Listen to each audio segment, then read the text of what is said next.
Hoy nos enfrentamos a una pandemia que así se declaró desde el año 2020, un 11 de marzo, por el director general de la Organización Mundial de la Salud, que es la COVID-19. Es importante entender cómo cada uno la pandemia realmente lo sorprende, ¿no? Porque realmente la pandemia no dio tiempo a reaccionar, nos sorprendió a todos.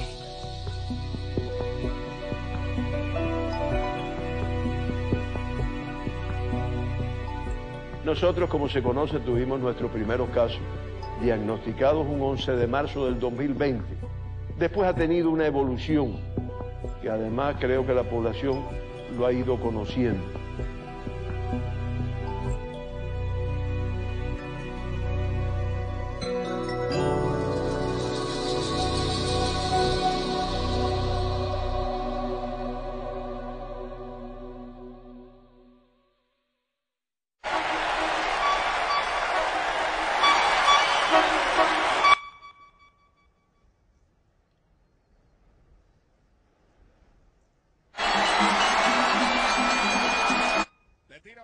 Largo por el right field, Estrella Michel.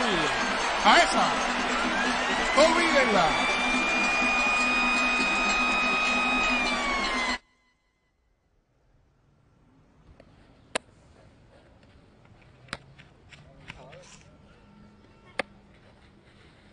Nosotros nos encontrábamos realmente trabajando en nuestros proyectos, en otros proyectos, vacunando niños con otras vacunas que tenemos. Y hay que decir que aunque nosotros empezamos a estudiar, realmente no teníamos idea de la magnitud de lo que se nos va a decir. Fue un periodo de estudiar, hasta que en el mes de marzo aparecen los primeros casos en Cuba. Pero hasta ese entonces nosotros solo veíamos que eso iba a ser algo temporal, es lo que visualizábamos al inicio. Seguimos viendo cómo se desempeñaba el virus en el mundo. Y ahí entonces llegamos al momento en el cual decimos, oh, esto no va a ser algo temporal. Yo recuerdo que una noche me llama, eran cerca de las 9 de la noche. Recibo una llamada, entonces me dicen, Eduardo, un momento que te va a hablar el presidente. Y bueno, empieza a conversar sobre el tema de las vacunas, me hace varias preguntas. Me pregunta qué estábamos haciendo, qué conocíamos, cómo se estaba moviendo en el mundo el tema de las vacunas. Y me preguntó que en qué tiempo podríamos tener nosotros un primer candidato vacunal para empezar a evaluarse. Y bueno, en ese momento le digo, bueno, que en 6 meses pudiéramos tener nuestro primer candidato vacunal. Después que se lo dije me quedé preocupado. De hecho, mi esposa me pregunta quién me había llamado, le hago el cuento, lo que había sucedido. Mi esposa trabaja en el Centro de Ingeniería Genética y Biotecnología, es investigadora, ha trabajado también en el tema de desarrollo de vacunas y cuando me dice, es la primera que me dice, pero 6 meses tú le dijiste. Y realmente haber dicho 6 meses era un poco osado, ¿no? Bueno, esa misma noche llamé a los directores del Instituto Finlay y los convoqué para una reunión al otro día temprano en la mañana. Cuando nos reunimos le explico, ¿no?, que había recibido la llamada y que le había dicho 6 meses. Cuando digo esto, sí miro las caras y veo que se miran, ¿no?, se entrecruzan las miradas. Los compañeros, además compañeros que tienen mucha experiencia en este tema. Pero bueno, le dije, miren, compañeros, vamos a hacer una cosa. El que piense que realmente podemos aceptar el reto, que se quede en la reunión y vamos a hablar a ver cómo lo podemos hacer. Bueno, todo el mundo se quedó en la reunión, ahí no se levantó nadie y realmente empezamos un proceso de debate y de discusión sobre este tema. Se identificó desde un principio en nuestro plan de prevención y control que un aspecto importante era los aspectos de comunicación, los aspectos de educación para la salud a toda la población que se enfrentaba, como nos enfrentamos todos, a una enfermedad nueva para que aprendiera a cómo protegerse, a cómo hacer las cosas, un poco que saber cómo está pasando el país. Y comenzamos ahí a dar las conferencias por la televisión. Hay que regresar a mayo, al mes de mayo. Habíamos tenido éxito como país en combatir la pandemia. Y por lo tanto, en el mes de mayo se vislumbraba que iba bajando de manera importante el número de casos. Y un poco que lo que estábamos recibiendo, lo que estábamos pasando, estábamos viéndolo realmente como una avenida hacia el fin de la pandemia en Cuba. Sin embargo, el presidente de la República, con una clarividencia importante, nos dijo ese día que no podíamos pensar que en Cuba la pandemia se había terminado hasta que realmente nosotros tuviéramos una vacuna específica que nos ayudara realmente a tener un nivel de seguridad contra la enfermedad. Lo que nos estaban convocando era a pensar, a revolver el conocimiento que podríamos tener acumulado de años de hacer ciencia, ponerlo en función de un problema nuevo. Y el primer reto fue la idea.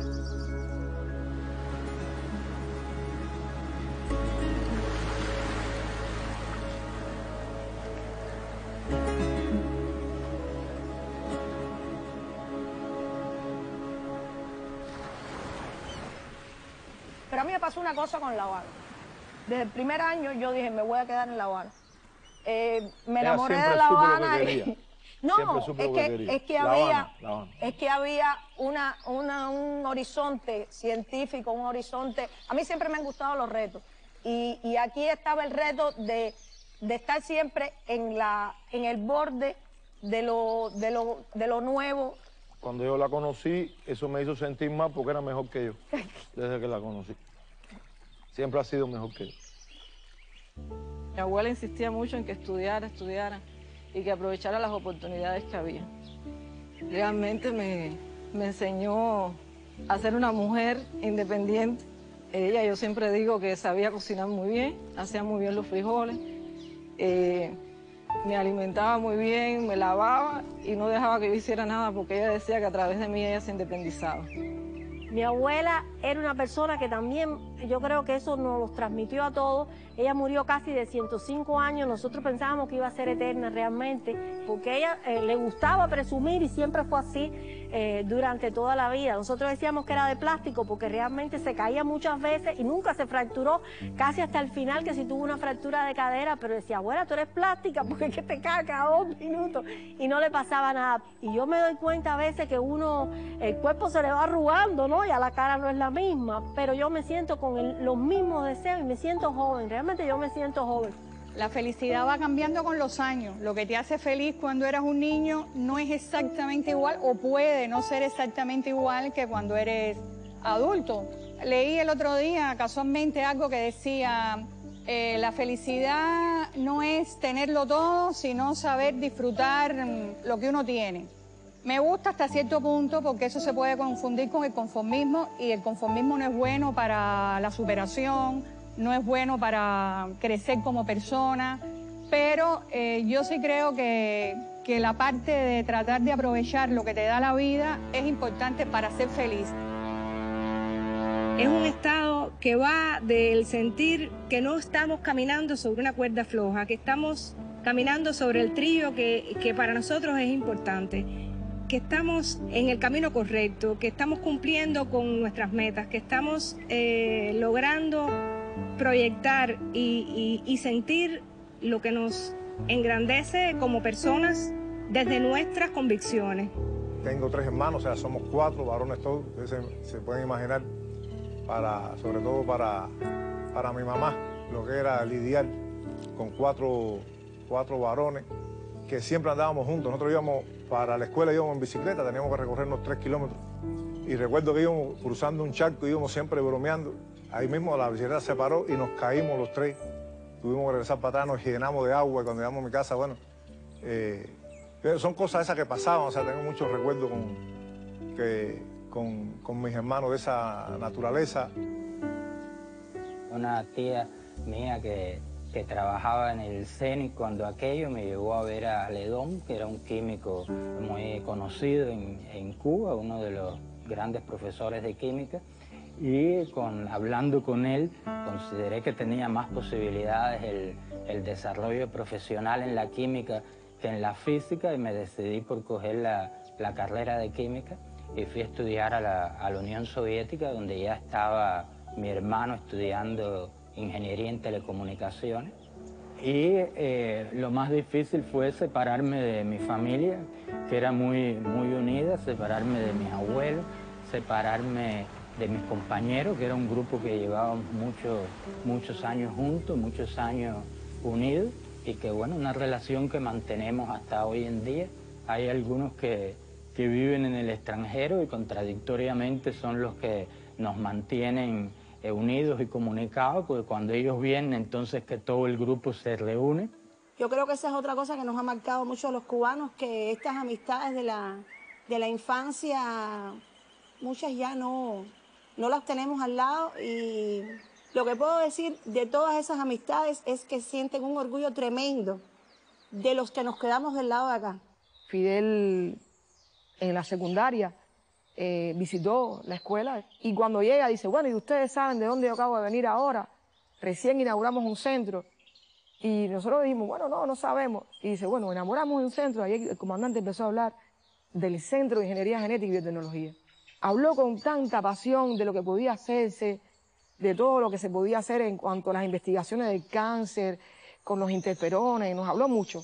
Y desde aquel entonces siempre dije, quiero trabajar ahí.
Yo tenía un sueño recurrente de niño de ser científico.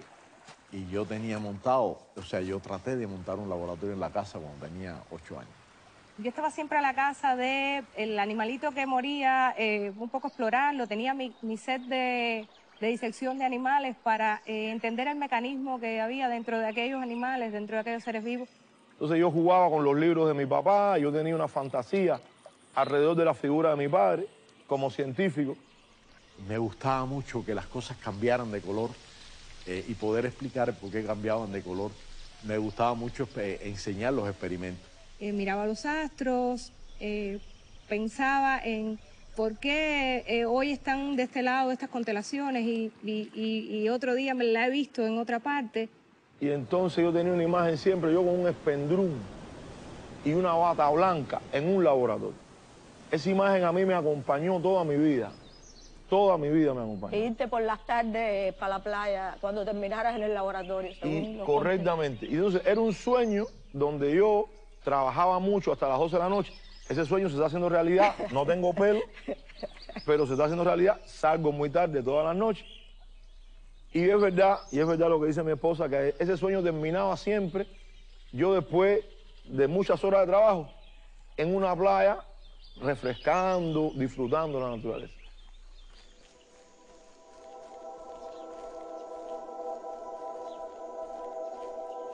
La producción biotecnológica y la producción farmacéutica en general hay que entenderla como sistema. O sea, se desarrolla la idea por los investigadores, después el área de investigación-desarrollo, esa pequeña idea o ese concepto lo lleva a pequeña escala. Luego hace falta que toda la población sea usuaria de ese producto farmacéutico y por tanto tiene que pasar al área productiva. Y ya una vez que pasa al área productiva, pues ese producto tiene que tener calidad y seguridad antes de inocularlo a los pacientes y eso lo hace control de calidad. Esa metodología hubo que acelerarla, hubo que cortar pasos, hubo que hacerlo rápido porque bueno, es evidente que la pandemia no nos ha dado tregua y cosas que antes se podían hacer con una cierta pausa, ahora no era posible. Trabajar en el desarrollo de vacunas propias para atender prioridades de salud en la población cubana y también, ¿por qué no?, lograr hacer colaboración y comercio con otros países del mundo, ya tiene más de 30 años en Cuba. Hay una industria establecida, reconocida a nivel internacional. Y entonces eso nos colocó en el momento de la pandemia, digamos, en una situación favorable. Yo soy fruto de nuestros profesores. O sea, ninguno de nosotros está creando por primera vez algo. O sea, yo digo que incluso ahora en el contexto de pandemia, todo el que ha podido hacer algo es porque tenía capacidades creadas. O sea, nadie ha creado una capacidad nueva. El que no tenía capacidad sencillamente no ha podido hacer nada en la pandemia. Era un momento difícil, era un reto enorme. Yo tenía la suerte, por ejemplo, de haber vivido la epidemia de neuropatía, cómo Fidel integró a todos los investigadores de diferentes centros, de diferentes especialidades, para tratar de abordar aquel problema, para tratar de tener ideas de cómo podíamos investigar en diferentes perfiles, desde todos los perfiles posibles, para desentrañar la complejidad, que no se sabía qué cosa era lo que estaba causando aquello. Bueno, eso fue una enseñanza enorme. Este proyecto pasó por diferentes etapas.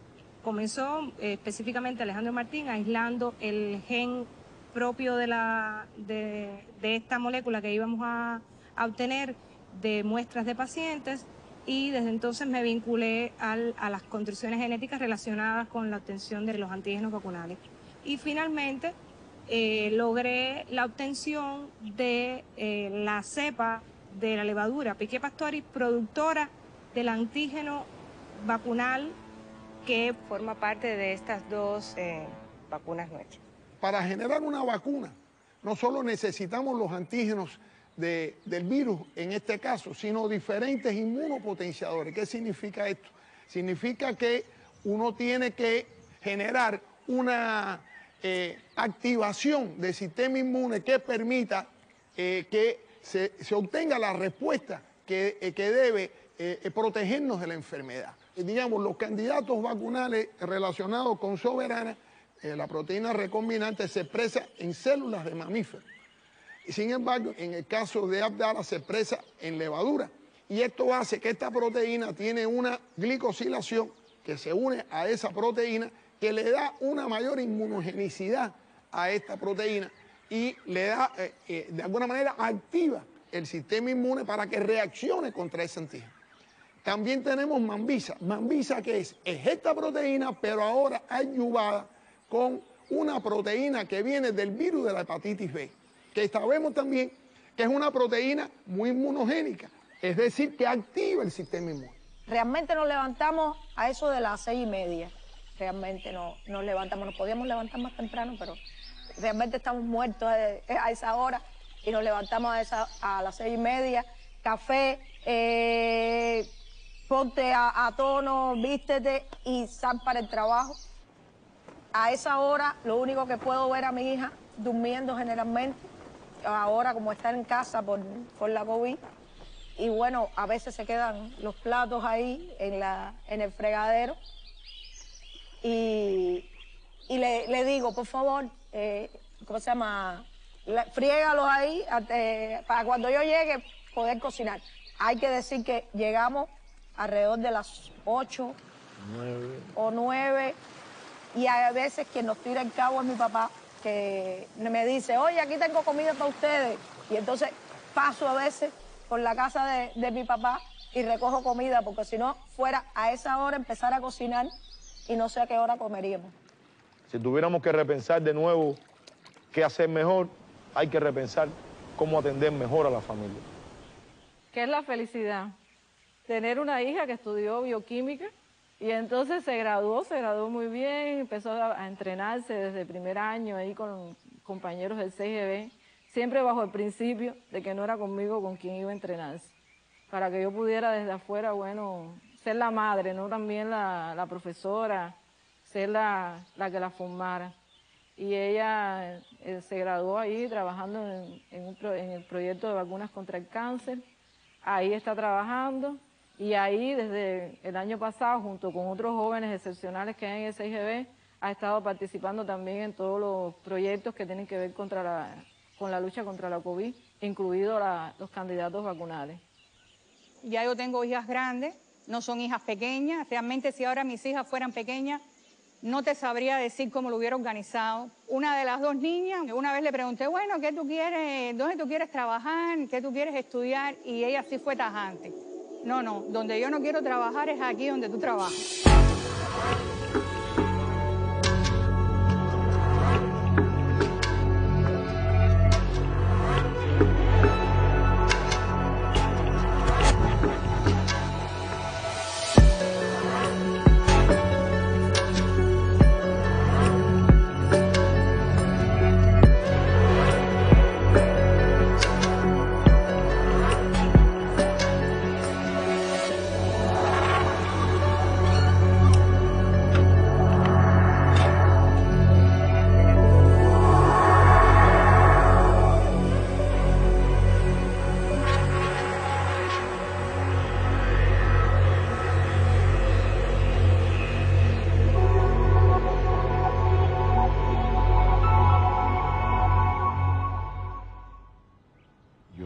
finales del año 2019 me encontraba en una situación personal compleja.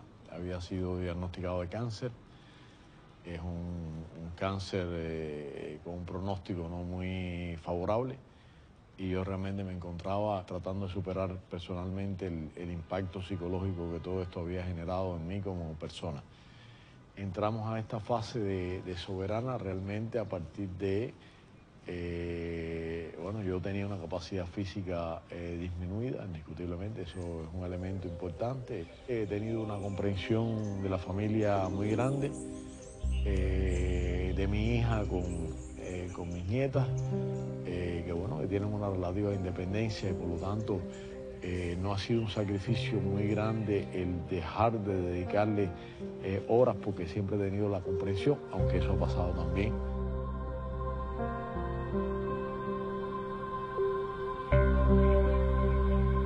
Soy una persona que tiene factores de riesgo. Muy joven se me estipó un riñón por un tumor maligno. Y eso, bueno, con los años terminó en problemas cardiovasculares. Pero eso nunca ha existido un problema de salud que me haya hecho flaquear y cambiar mi rumbo.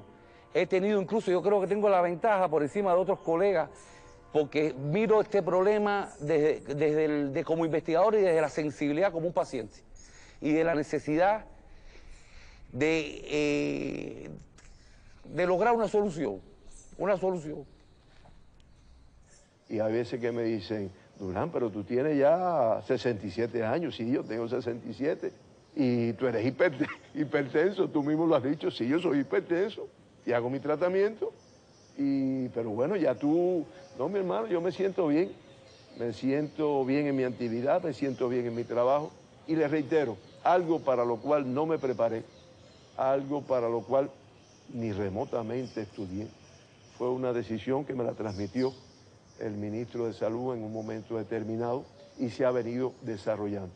En los estudios ya te van conociendo, ya está María del Carmen que me lleva un poquito de café por la mañana cuando estoy en el estudio, está la Maquillita que es santiaguera y ya, es una especie de rapport que usted va haciendo con las personas, que indiscutiblemente en la vida afectiva de las personas y en la mía, en lo personal, es sumamente importante.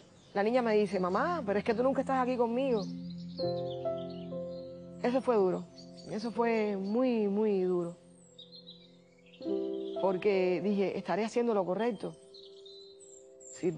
Que el día de mañana, cuánto ella podrá reclamarme no haberme quedado con ella, no haber podido estar acompañándola en sus repasos, en sus explicaciones, sus dudas, sus preguntas, sus misterios, sus inquietudes.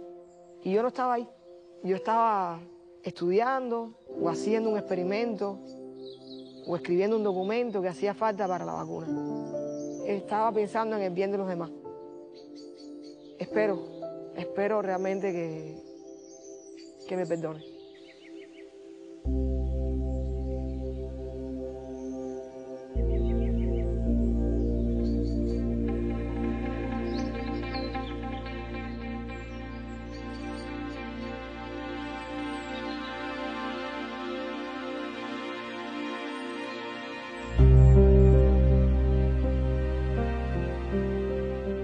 Momentos súper complicados, tuvimos varios a lo largo del desarrollo de nuestros candidatos.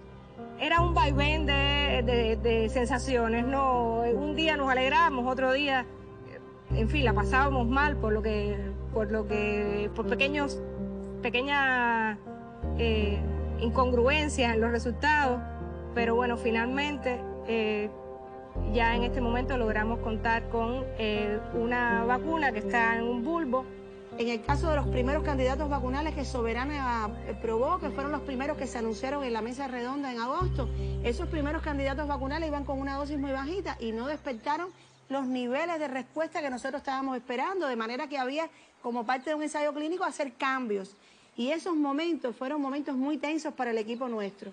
Y el ser humano nos deparó sorpresas, o sea, la respuesta en el ser humano no fue la misma que esperábamos a partir de la respuesta que teníamos en animales. Esa quizás fue uno de los momentos más difíciles de todo el proyecto. O sea, tuvimos una respuesta que nos sorprendió y por lo tanto nos llevó a una situación en la que tuvimos que replantearnos el proyecto y retomar de nuevo la senda exitosa. Yo soy un poco pesimista como científico, como investigador. Siempre tengo dudas de que se vaya a obtener el resultado, siempre tengo dudas de que vayamos a obtener que nuestras hipótesis se vayan a cumplir. Hay otros investigadores que, bueno, que celebran el éxito antes de que salga porque son muy confiados en que van a obtener lo que se proponen. Yo realmente no soy así, siempre tengo más dudas. Siempre tengo más insatisfacción con que pudiéramos haber hecho algo mejor y realmente no fue excepción el tema este de la vacuna y para mí fue una satisfacción enorme el día que obtuvimos los primeros resultados en humanos y fue cuando por primera vez yo tuve la confianza de que realmente íbamos por buen camino y los diseños que nos habíamos propuesto realmente habían tenido éxito, ¿no? Me gusta que la gente sonría. O sea, yo de hecho cuando estamos en los momentos, a mí me identifican en el grupo de trabajo donde estamos, yo creo que yo juego ese rol, incluso ahora en el contexto de la COVID. En el momento más difícil, yo rompo la dinámica. O sea, trato de buscar un chiste, trato de buscar algo que la gente en el peor de los momentos sonría. Y ha habido momentos duros, ha habido momentos muy duros. Ha habido derrotas, ha habido incomprensiones, ha habido cosas difíciles, muy difíciles. Y en ese momento uno tiene que hacer algo y yo asocio mucho la felicidad a sonreír, aunque no es lo mismo. A mí, desde el principio, yo soy optimista. Yo soy optimista en que podemos lograr resultados, porque estos resultados no caen de fly, que de pronto vamos a hacer una vacuna. Este resultado es el fruto de lo que hemos venido haciendo en la biotecnología desde hace más de 30 años. Y todas esas capacidades, esos conocimientos, que no solo es el conocimiento científico, clínico, son las capacidades productivas, el saber hacer de todas estas cosas. Yo creo que nos dan una serie de, digamos, papeletas que apuestan hacia el éxito y creo firmemente que eso lo vamos a lograr todos los que estamos en este empeño, que además tiene que ser en condiciones más rápidas por el contexto mismo de la pandemia, que uno tiene que lograr los resultados en menor cantidad de tiempo. En el transcurso de la vida de un científico se obtienen descubrimientos, se obtienen resultados, pero uno no vive, por lo menos desde mi punto de vista, la felicidad no consiste en eso. Para mí ha sido vivir en la frontera del conocimiento. Eso es una manera de que tu vida tiene un sentido, ¿no? Por ejemplo, nunca alcanzas una meta. Cuando estás llegando, esa meta se desplaza, es otra, es mayor. O sea, es vivir en una permanente búsqueda. Digamos, es una manera de vivir la vida de manera, yo diría, eterna. Tiene una onda, tiene una onda ser científico. Genera grandes pasiones. En fin, que se entienda el trabajo de la ciencia como un trabajo útil, necesario y bonito. Una pregunta reiterada que he escuchado frecuentemente en nuestro pueblo es por qué estamos desarrollando varios candidatos vacunales a la vez, en medio de tantas dificultades, en medio de tantos problemas económicos que atraviesa nuestro país. Y la respuesta es muy sencilla. Ojalá tuviéramos más.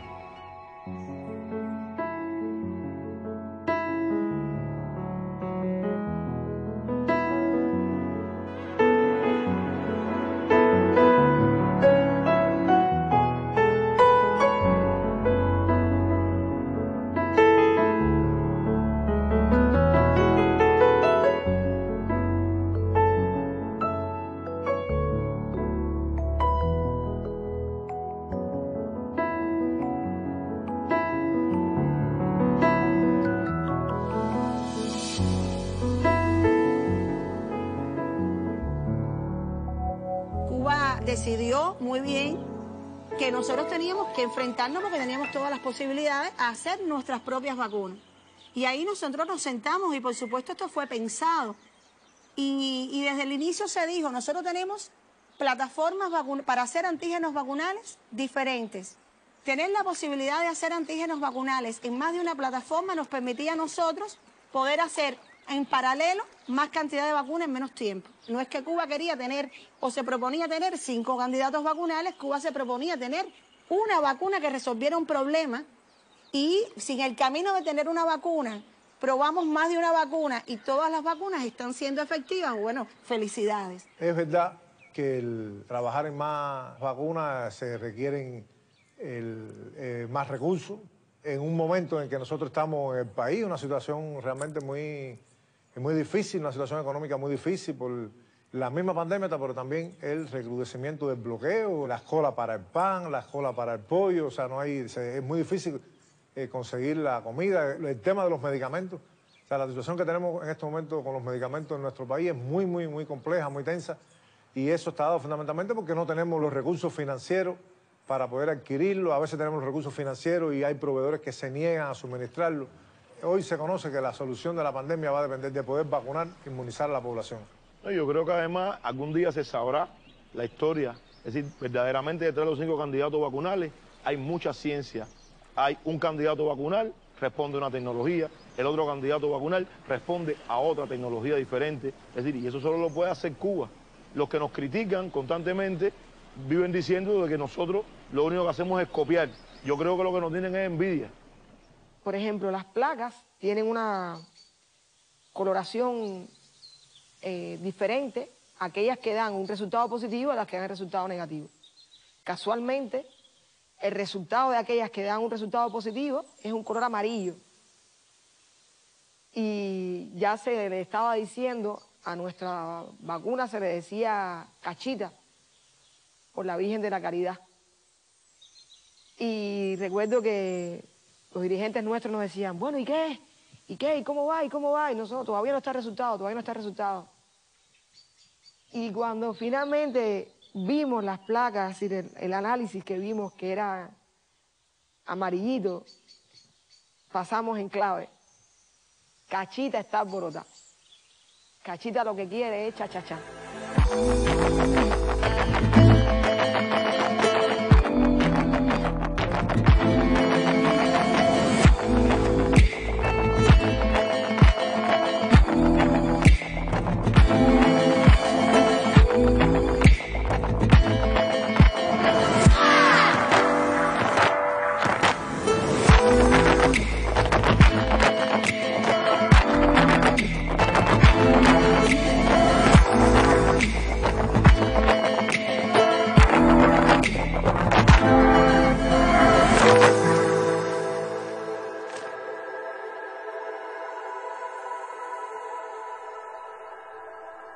Toda la investigación clínica tiene un componente logístico muy importante, tiene un componente ético importante, porque nosotros trabajamos con seres humanos a los cuales hay que explicarle qué cosa es un ensayo clínico, cuáles son las posibles ventajas, cuáles son los posibles riesgos, en qué consiste, y lograr que participen, y durante todo el tiempo estamos velando por su seguridad, por su salud, recogiendo datos, pero que todo parte de la interacción de grupos multidisciplinarios. Trabajamos con los grupos de informática para la informatización del proceso, con los grupos de estadística para los análisis, con los grupos de manejo de datos para ir copiando toda la información, ir haciendo los análisis. O sea, es un trabajo que lleva múltiples etapas, y mi función que trato de hacer lo mejor posible con un equipo de trabajo, es estar al tanto de todos y cada uno de los detalles y garantizar todo lo que hace falta para que las investigaciones fluyan y puedan llegar a un feliz desenlace. Hoy los más jóvenes que hemos estado vinculados a estos proyectos importantes, hemos heredado la experiencia de científicos que nos han precedido, que han sido líderes de otros proyectos importantes para el país. Y hoy también nosotros tenemos que lograr que los jóvenes que trabajan con nosotros tengan motivaciones que los hagan mantenerse vinculados a la ciencia y logren encontrar en la ciencia esa satisfacción que hoy nosotros tenemos como científicos. Y de alguna manera lo hemos logrado porque tenemos muchos científicos jóvenes en nuestras instituciones. Pero yo considero que hay muchas reservas en las universidades también, con la motivación, el enamorar a los jóvenes para que estudien carreras de ciencia, que no siempre son las carreras mejor remuneradas económicamente en términos profesionales. Yo siempre digo, ¿no? A las personas hay que probarlas y a la gente hay que darle la tarea. Se les dio la tarea y respondieron. Son los jóvenes los protagonistas de esta epopeya. La vida lo va a premiar con haber aportado un granito a el desarrollo de una vacuna, de haber hecho el bien. Mi hermano es 3 años menor que yo. Desde que despuntó en la secundaria y en el pre, se enamoró de la química como ciencia. A diferencia mío, que estudié en la Universidad de Las Villas, él sí estudió química en la Universidad de La Habana y hoy es profesor de esta universidad, investigador de esta universidad. Y bueno, si me permites que nos acompañe, aquí está aquel niño que mandábamos a la bodega hace muchos años.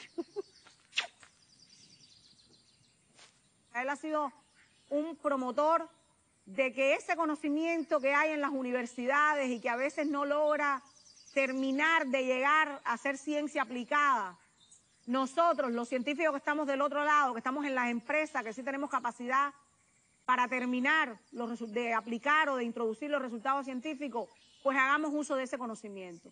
Y Soberana ha sido la cumbre de esa relación profesional entre nosotros. Pero ella sigue siendo la jefa, ¿eh? Yo se lo digo a todo el mundo en el Finland. Ella le manda a ustedes, pero a mí también me manda. A veces me buscan a mí, ¿por qué tú no hablas con tu hermana para que logre algo? Y yo decía, no, si ella me trata a mí peor que ustedes. Yo sigo siendo un subordinado de ella.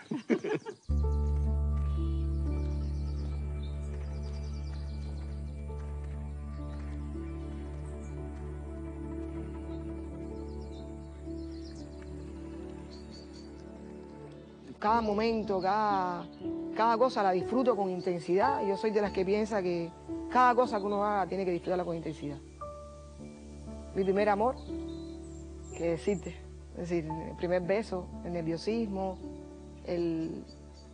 la cosquilla que se siente cuando la persona que te gusta en la adolescencia, también es felicidad. Pero nada de lo que te he dicho se compara cuando tuve a mis hijos. Cuando me dijeron la primera vez que estaba embarazada,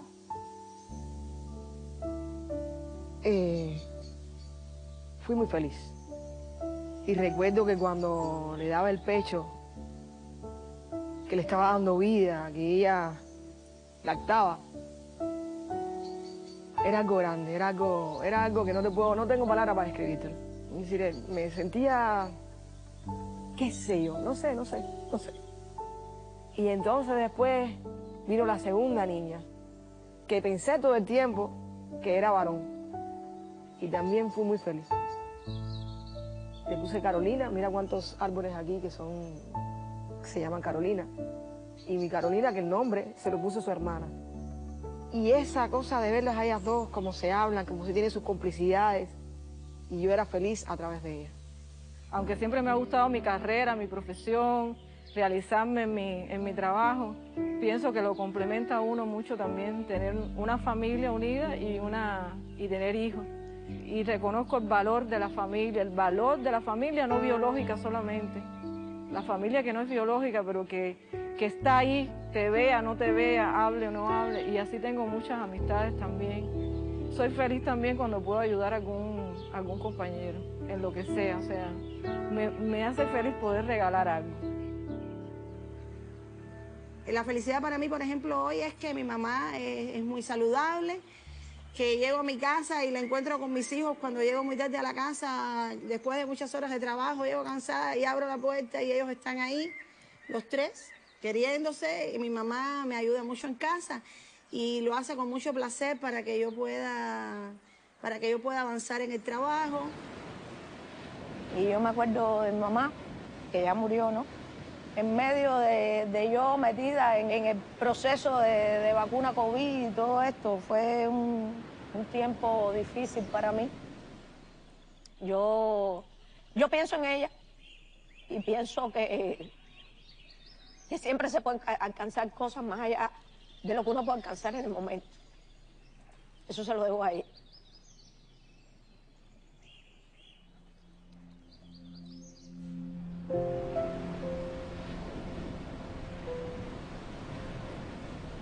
Bueno, nosotros lo que sí les puedo decir es que cada día que Pero salimos tienes a que trabajar, decir también que el gas, se nos acaba la balita de gas y me paso alrededor de 10 días sin balita de gas porque tú no tienes tiempo de irla a buscar y yo no puedo subir los 5 pisos. Es verdad. Entonces, bueno, a veces pasan esas cosas domésticas que, es verdad. que es son verdad. Y complicadas. se pierden los mandados de un mes para otro, también es verdad. Pero nos tenemos nosotros. Eso es Yo creo que lo más importante. bonito Sí, es que nos tenemos nosotros. eso es verdad.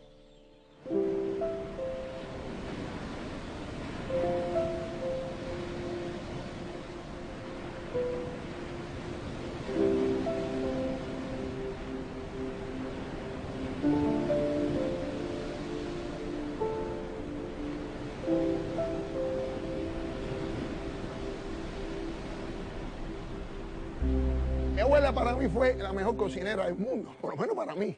Yo todavía, yo no encuentro, o quizás un problema en la memoria, quizás un problema, imagínense, que se queda, ¿no? Pero hay platos que ella hacía que jamás yo he podido encontrar ese sabor en el resto de mi vida. Recuerdo los fines de año que se reunía toda la familia por el fin de año y eso me marcó después porque siempre yo traté, cuando creé una familia posteriormente, de mantener la familia unida, de tratar de que todos estuviéramos juntos, de coincidir siempre al menos un día a la semana. O sea, el domingo todos tenemos que estar juntos.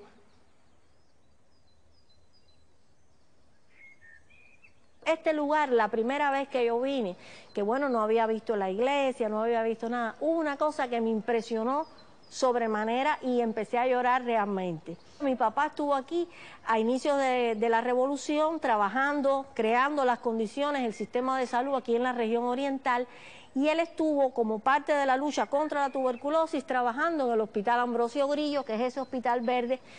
Y a mí me impresionó mucho porque era en el medio de las montañas, en el medio de la vegetación, y cada vez que vengo aquí siempre miro hacia allá y me recuerda un poco su presencia también. Este hospital que ahora tiene otras funciones. Este lugar tan bonito me hace recordar una poesía que yo me repetía en cada uno de mis viajes de infancia a mi paisaje añorado, o sea, la playa. Era algo así como: yo voy en una aventura un gran tesoro a buscar. Aquel que lo sepa hallar olvidará la amargura. A veces la contentura del dinero es salación y me dan el corazón que a lo mejor nos salamos y en lugar de oro encontramos un pedazo de carbón. Le digo a mis compañeros, miren qué bello paisaje, observen qué grato oleaje y los rayos mañaneros. Si no encontramos dinero, nadie se ponga a llorar. Este viaje singular de todos será provecho. Llevaremos en el pecho el tesoro azul del mar.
nosotros probamos en nosotros mismos las vacunas.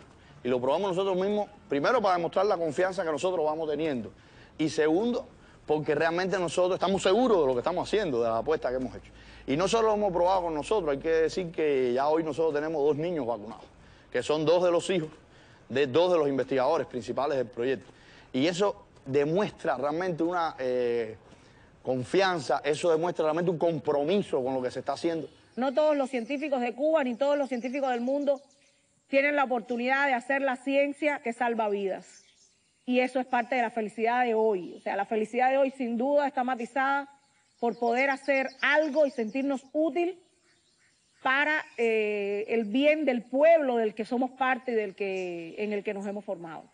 Las vacunas cubanas son vacunas montadas sobre plataformas de vacunas anteriormente registradas, algunas vacunas usadas por más de 20 años, e incluso en niños, lactantes. Y además se estaban montando sobre la producción de proteínas. Y la proteína le da mucha seguridad a la persona vacunada. Podemos decir con toda la tranquilidad del mundo que podemos contar con candidatos vacunales seguros y puedan, bueno, utilizarse masivamente en toda la población. Y ese llamado realmente que hicimos al pueblo, la respuesta ha estado justamente ahí, en cómo las personas confían. Confían porque llevan 30 años teniendo salud gracias a la medicina y a la ciencia que se hace en Cuba. O sea, que nadie piense que esto se ha hecho fácil, mientras que otras grandes corporaciones que han tenido millones de dólares para poder hacer las vacunas, nosotros lo hemos hecho con muy poco. Tenemos que decirlo así, esto se ha hecho a pulmón, a corazón. El desarrollo económico de los países depende de la vinculación de la ciencia a cada una de las esferas. Entonces, no es un lujo invertir en ciencia, no es un lujo dedicarnos a la ciencia y seguirnos dedicando a ella y tomárnosla en serio a todos los niveles, desde en nuestro nivel como técnicos hasta los más altos niveles de las personas que deciden sobre los recursos del país. Es verdad que la gente está agotada, es verdad que es mucho tiempo, pero tenemos que sacar fuerzas y yo creo que esto nos va a dejar justamente porque nos ha llevado hasta el borde y nos ha exigido buscar soluciones extremas, nos va a permitir a nosotros para el futuro buscar estructurarnos mejor en muchas cosas. Me dicen que cuando digo los fallecidos, indiscutiblemente me afecta. Y siempre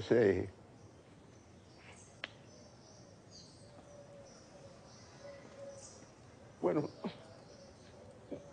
nada de la cosa fea de esta enfermedad.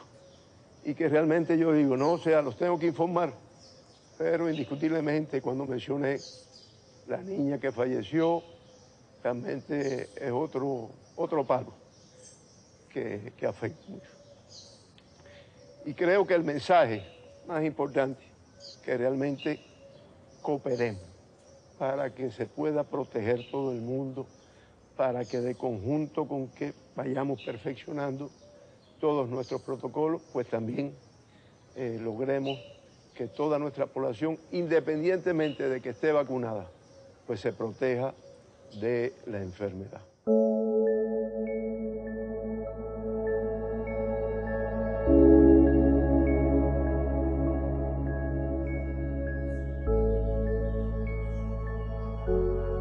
Tengo el orgullo de haberle puesto este nombre de Abdala. Abdala simboliza muchas cosas. Es el poema dramático que Martí expresamente escribió para la patria. Y ahí, en ese poema, Abdala habla de que él no puede abandonar el campo de batalla. Él tiene que salir a luchar. Y en ese bulbo va la patria. Y yo aprendí aquí muchas cosas, no solo deporte. Por ejemplo, aquí aprendí a escuchar. Hay habilidades que uno va aprendiendo en la vida desde pequeño. Aquí habría que escuchar. Las discusiones en el mundo científico son discusiones muy fuertes, parecidas a la del estadio de pelota. O sea, donde tú con pasión tienes que defender una idea, pero tienes que tener los argumentos, porque si no, Víctor Mesa no es mejor que Javier Méndez. O sea, no porque tú lo digas, Víctor Mesa es mejor que Javier Méndez o Javier Méndez es mejor que Víctor Mesa. Tienes que tener los números, tienes que tener los argumentos. Y no porque una idea científica la diga alguien con mayor jerarquía en el mundo de la ciencia, significa que va a tener razón. O sea, hay que tener todos los argumentos técnicos y científicos y todo el conocimiento para poder defender una idea y poder realmente hacer una apuesta y una hipótesis. Yo creo que esas cosas fueron sellos que en la vida al final yo he aprendido a tener que escuchar, he tenido que aprender con pasión una idea o un criterio, pero además eso he tenido que hacerlo con conocimiento y con criterio, porque si no, en el latino simplemente no sobrevivía. Uno tiene la capacidad de enfrentar y hacerlo por amor a su país y a su patria.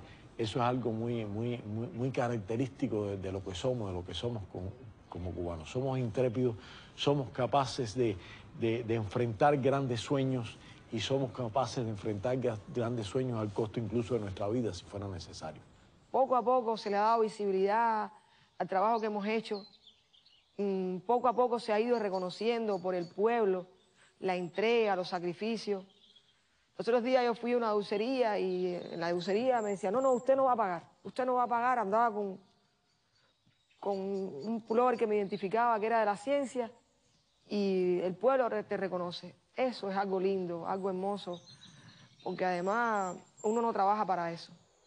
Ayer mismo, por ejemplo, que salía de una reunión en el Ministerio de Salud Pública, nos paramos en un semáforo, se nos para un carro al lado y ve el logo del Centro de Ingeniería Genética y entonces nos mira y hace la señal de reverencia, de aprecio. Realmente esas son las cosas del pueblo sencillo, en actos que no son públicos, que son en la vida cotidiana. Realmente esas son las cosas que los llenan a uno de felicidad. Parece que la forma en que yo hablo, me dice, pues transmite un poco de calma en el medio de los datos, un poco que pues le permiten un poco de calma. Además, niños que en la calle te identifican, te dicen, mira mi nasobuco, como que diciendo, yo cumplo, y te das cuenta que tienen información. Y te reitero, o sea, es el niño, es la persona adulta, es el joven, y es lo que realmente nos da la fibra afectiva que nos esforzamos. Todos somos parte de la realización de estos candidatos vacunales. Ya esto no está en el laboratorio, ya esto no se hace en una planta de producción, esto está en nuestras calles. Y entonces formamos parte del éxito de esas vacunas. Si al poner una dosis de Abdala, vamos y nos ponemos la siguiente dosis, vamos y nos ponemos la tercera dosis y nos seguimos cuidando. Y porque todos queremos ir a la playa, todos queremos ir a bailar.